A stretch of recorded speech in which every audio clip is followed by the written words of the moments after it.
My brother sent me a group text at 9:42 on a Tuesday night. Your plan B for childcare anyway. Act like it. Plan B. Like I was the backup option he kept in his glove box for emergencies. He had no idea I was plan A on something that actually mattered. Something our parents built. Something he'd been counting on his entire life. Something that was never, ever his. I had the paperwork that would rewrite everything. But let me rewind to the day he stopped calling me Plan Anything. Before we go further, drop your city and the time where you are right now. And if you've ever been underestimated by someone who should have known better, hit that subscribe button. You're going to want to see how this plays out. Let me take you back. Growing up, my brother was the golden child. Not in a subtle way. In a college fund, graduation party, business seed money kind of way. He got the 4-year university. I got a state school and night shifts at a call center. He got the startup loan co-signed by Dad. I got a used Toyota with 130,000 miles. I'm not bitter about it. I'm a CPA now. I put myself through. I learned to save everything. Emails, receipts, statements. It's an occupational hazard when you spend your 20s checking other people's math. But something shifted in the last 2 years of our parents' lives. Mom started calling me for weekly dinners. Just me. Dad asked me to sit in on meetings with the estate attorney. My brother never showed up to those. He was busy. Always busy. The week before Mom died, she handed me a manila folder across her kitchen table. She didn't say much. Just, keep this somewhere safe. You'll know when. I filed it. Didn't open it for 2 years. Then my brother's wife got pregnant. And suddenly he remembered I existed. The call came on a Sunday afternoon. No hello, no how are you? So, Katie and I have been talking. You work from home, right? I have client calls and audits, but yeah, Perfect. We need you 3 days a week.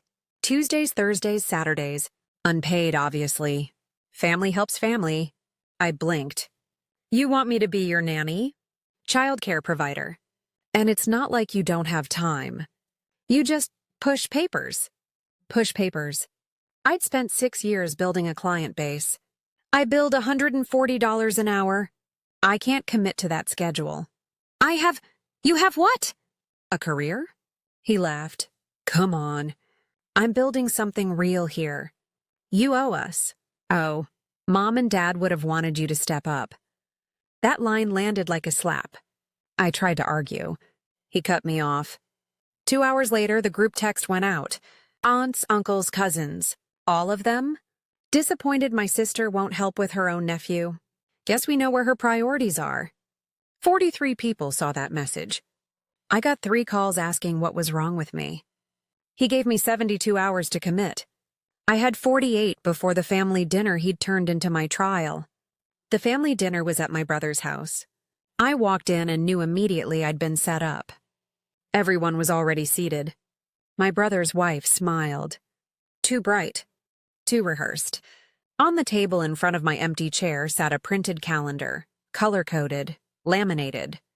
My name filled every Tuesday, Thursday, and Saturday slot for the next 6 months. Next to it, a house key on a little ring with a heart-shaped tag. My aunt reached over and squeezed my hand. It's wonderful that you're doing this. I hadn't agreed to anything. I actually can't. My brother cut me off. She's just nervous. It's a big responsibility, but she'll step up.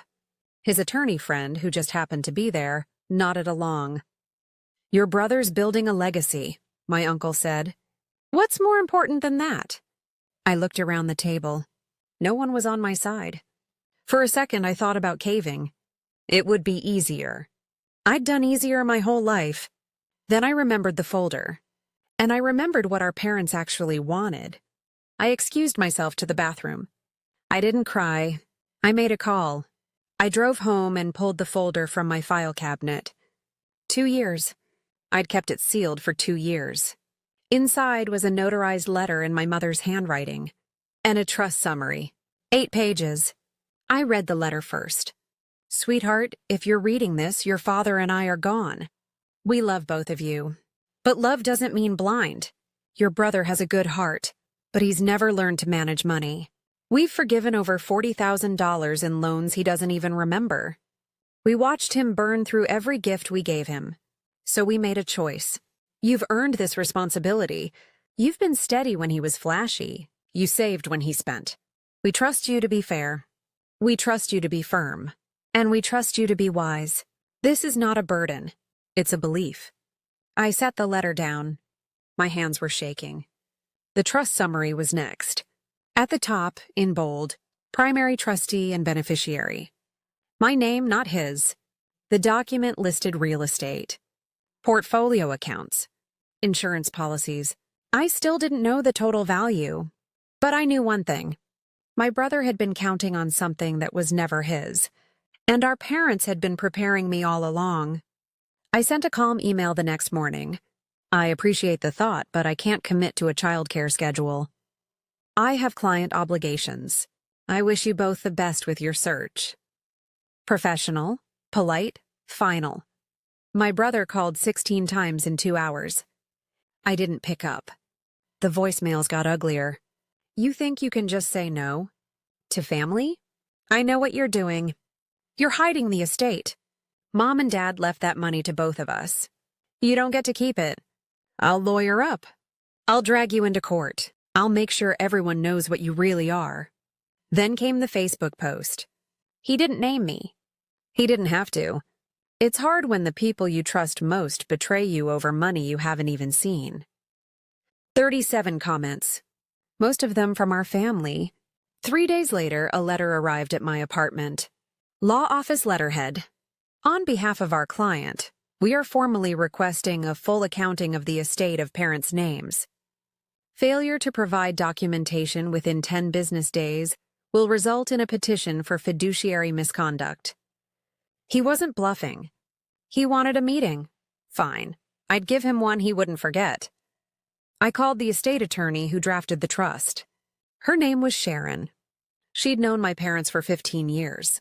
I was wondering when you'd reach out, she said. We met the next afternoon. She walked me through the full trust deed. Every clause. Every safeguard. Article 6, subsection 3. Beneficiary B is eligible for distributions upon trustee certification of financial solvency and good faith conduct over a 36-month period. Beneficiary B, my brother. He wasn't cut out. He was on a performance plan. Sharon slid another document across the table. A signed affidavit from both of my parents. It listed 3 loans they'd forgiven. $43,000 total. A business loan my brother defaulted on in 2018. Dad had co-signed. He'd covered it quietly. A credit card my brother maxed out and abandoned. A car payment they made for 11 months when he forgot. He never acknowledged any of it. Your parents foresaw this exact situation, Sharon said. That's why they built in safeguards. I wasn't keeping him from his inheritance. Our parents were protecting him from himself. And they'd trusted me to hold the line. Sharon had done her homework. She pulled up a business filing database on her laptop and turned the screen toward me. My brother's startup, the one he'd been building, dissolved. 4th quarter of last year. I also ran a discreet financial background, she said. Nothing invasive, just public records. His LLC was gone. His personal credit score had tanked. He'd maxed out a home equity line of credit. $87,000 drawn. The baby wasn't just a blessing. It was a budget crisis. He'd been counting on the trust. A big payout. Immediate liquidity. He assumed it would be split 50-50, cash on demand. He'd never read the terms. He'd never asked. And when he realized I was the gatekeeper, he panicked. Free childcare wasn't about family help. It was step 1. Getting control of the money was step 2. He didn't need a babysitter. He needed me to disappear so he could take the wheel. And the cash? I closed the laptop. I don't want to humiliate him, I said. I just want him to stop humiliating me. Sharon nodded. Then let's show him what Plan A actually looks like. I told my brother I'd attend his meeting. No argument, no drama, just, I'll be there. Sunday at 2. He sounded surprised, maybe relieved. I didn't tell him I was bringing Sharon, or the trust deed, or the letter, or the affidavit. Sharon prepped a 5-minute presentation, clean, surgical, fact-based. I wrote a 1-page summary for the family. No lego jargon, just bullet points.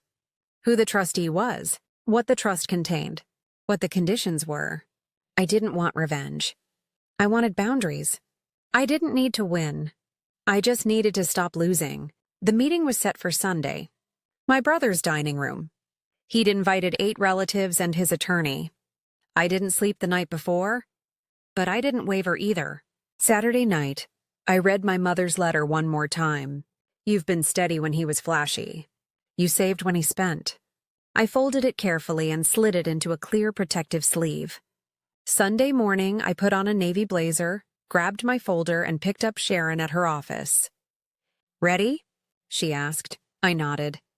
I was about to show them exactly what Plan A looked like. We walked into my brother's house at 1:58. The dining room table was full. My brother at the head. His attorney to his right. 8 family members in a half circle. Katie, his wife, looked uncomfortable. My brother stood. Glad you finally decided to be reasonable. I didn't reply. I set my bag down. Sharon placed a slim leather portfolio on the table. I'm Sharon Eng, estate attorney for the late Mr. and Mrs. last name. I'm here to clarify the terms of their trust. My brother's attorney shifted. We weren't told a third party would be present. You sent a letter alleging fiduciary misconduct, Sharon said evenly. This is the fiduciary's response. She opened the portfolio and slid a document to every person at the table. The trust deed, highlighted, annotated. Page 12. Distribution table. Everyone flipped. Sharon's voice was calm, clinical. The trust names protagonist as primary trustee and majority beneficiary. Brother is a secondary conditional beneficiary, eligible for an annuity distribution upon demonstrated financial solvency over 36 months. My brother's face went red. That's not, Dad wouldn't. Your father and mother both signed this document, Sharon said. It was notarized and filed 18 months before your mother's death. I pulled out the letter, slid it to the center of the table. They also left this. My aunt picked it up, started reading aloud. We love both of you, but love doesn't mean blind. Her voice caught. We've forgiven over $40,000 in loans he doesn't even remember. Silence. My brother tried to speak. His attorney put a hand on his arm. Sharon laid down the final document. The affidavit. 3 forgiven loans. Detailed here. Totaling $43,000. My uncle stared at my brother. You never told us. I didn't. My brother's voice cracked. This is theft. Sharon's reply was ice. It's your parents' signed notarized will. Would you like to challenge it in probate court? He said nothing. I leaned forward. I'm not Plan B. I'm not Plan A. I'm the trustee our parents chose. And I'm doing exactly what they asked. You're eligible for an annuity. The terms are clear. Meet them and we'll talk. But I will never be your unpaid childcare. I will never be your backup plan. And I will never let you weaponize our family against me again. I stood. We're done here. My brother didn't apologize. But he stopped talking. And for the first time in my life, that was enough. My brother didn't contact me for 4 months. Not a text. Not a call. Nothing. The family group chat went quiet. A few relatives sent private apologies. Short, awkward, but genuine. My uncle called and said, I didn't know the whole story.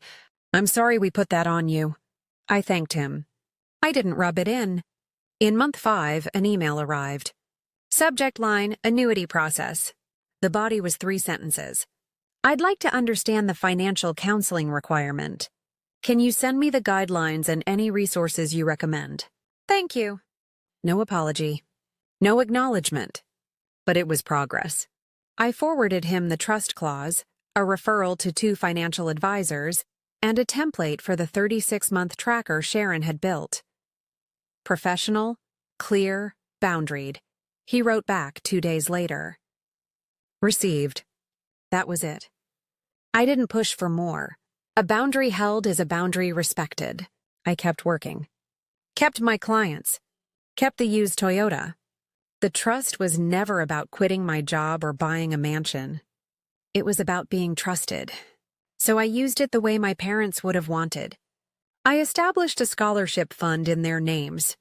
The parents' names, Financial Futures Scholarship. It goes to first-generation college students studying finance or accounting. Last month, I got a thank you card from the first recipient. She's a sophomore at the same state school I went to. She has no idea who I am, just that someone believed in her. That's what Plan A looks like. Not control. Not cash. Belief. My brother and I aren't close. Maybe we never will be. But he's still eligible for the annuity. The door isn't closed. It's just conditional. And I'm okay with that. Because being Plan A doesn't mean you're better. It means someone saw you when it mattered. My parents saw me. They saw him too. Clearly enough to build in safeguards. That wasn't cruelty. It was love. So here's my question for you. Have you ever been underestimated by your own family? How did you handle it? Did you prove them wrong, set a boundary, or walk away? Drop your story in the comments. I read them all. And if this one resonated, share it with someone who's still waiting to be seen. You're not Plan B in your own life. You're the author of it. One last thing. This story is a fictionalized dramatization. It's not legal or financial advice. If you're dealing with estate issues or family conflict, talk to a licensed professional in your area. Thanks for watching. I'll see you in the next one.